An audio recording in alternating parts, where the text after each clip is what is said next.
9 urte daramagu klasikoen irakurketa antolatzen eta urte bakoitzean aukeratzen dugun klasiko horren inguruan jardunaldi batzuk antolatzen ditugu, girotzeko, autore hori, obra hori kokatzeko, historian, kokatzeko denboran, eta gero hitzaldi horiek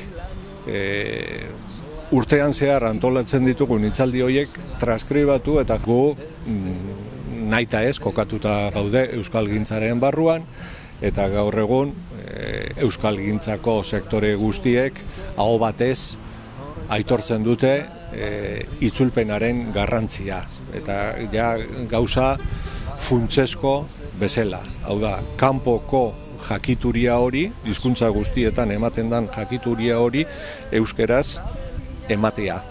Eta horrek problematika bat sortzen du, eta problematika hori gaur egun funtseskoa da euskalgintzan. Koinziditu du gainera Kafkaren metamorfosiaren 100. Mendeurrena bete dala. 1915ko azaroan publikatu zen metamorfosia, beraz 100 urte izan dira. Edonork egiten duen ranking batean agertuko litzateke metamorfosia lehenengo 5 artean seguru. Beraz, alde batetik mendeurrena denez, edo mendeurrena izanik, nahiko argi gelditu zen gure aurtengo aukera izango zela liburu hori. Gaur, lehenengo eguna etorriko da Bernardo Atxaga. Eta Bernardo Atxagak ipini dio bere saioari metamorfosiaren irakurketa, ipini dio titulua.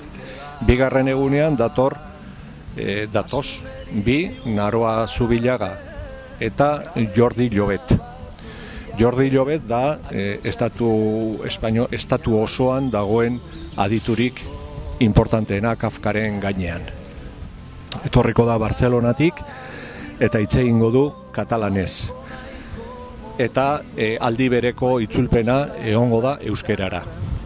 Berakin batera egongo da Naroa Zubillaga, eta Naroa Zubillaga da Kafkaren obraren itzultzailea. Zan nahi dut, itzuli duela metamorfosia ez beste guztia. 3. egunean berriz egongo da Kafkaren aulkia. Kafkaren aulkia da emanaldi bat Euskal Herrian zehar leku askotan egindana. Oinarritzen da idazle baten testoan,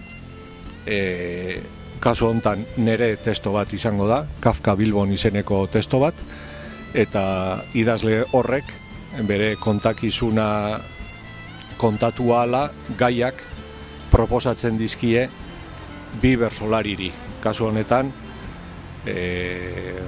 Usu Alberdi eta Andoni Egañari. 4. eguna, irakurketaren eguna.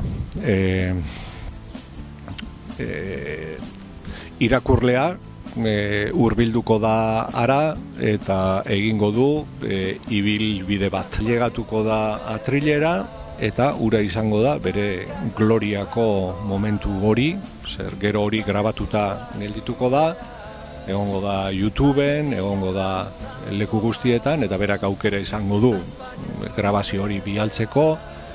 Beste alde batetik Alondigak ere zuzenean emango du bere pantailan, eta bere zatia irakurtzen duenean irtengo da, lagunei itxarongo die eta emango diete opari bat, eta irtengo da Arriagatik.